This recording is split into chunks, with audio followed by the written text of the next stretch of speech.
Strabon et publié en latin chez Pline l'Ancien. Mais en ce qui vous concerne, vous avez dû aller plus loin que la traduction tout de même. Bien entendu. Vous savez, ça représente 2 ou 3 pages de livre et vous avez vu l'ampleur du volume. Donc, il faut écrire un roman à partir de certains éléments.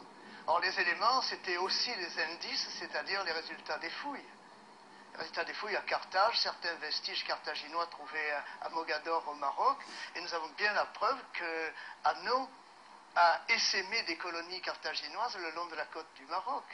Et ensuite, alors est-il allé chercher la route de l'or au-delà du Rio de Oro, c'est-à-dire à Kearney, et ensuite a-t-il fait un voyage d'exploration jusqu'au Cameroun.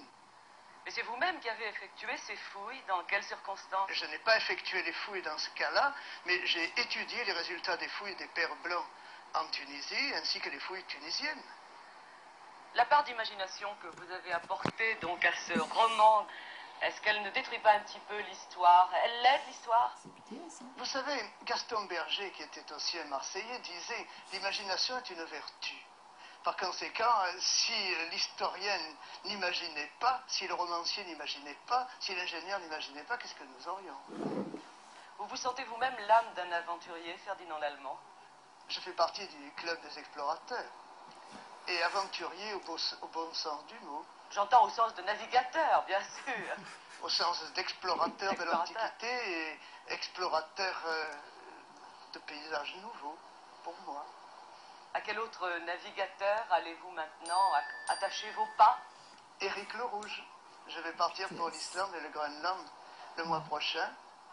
Et j'espère bien retrouver l'ambiance des Vikings. Un Marseillais est-il plus près de l'esprit de ces grands navigateurs que tout autre? Ça me paraît naturel. Regardez cette mer que nous avons devant nous. Marseille était une thalassocratie, c'est-à-dire un empire de la mer. Et c'est toujours un empire de la mer depuis 2600 ans. C'est la pointe rouge, ça, non? Non, c'est comme... Ah.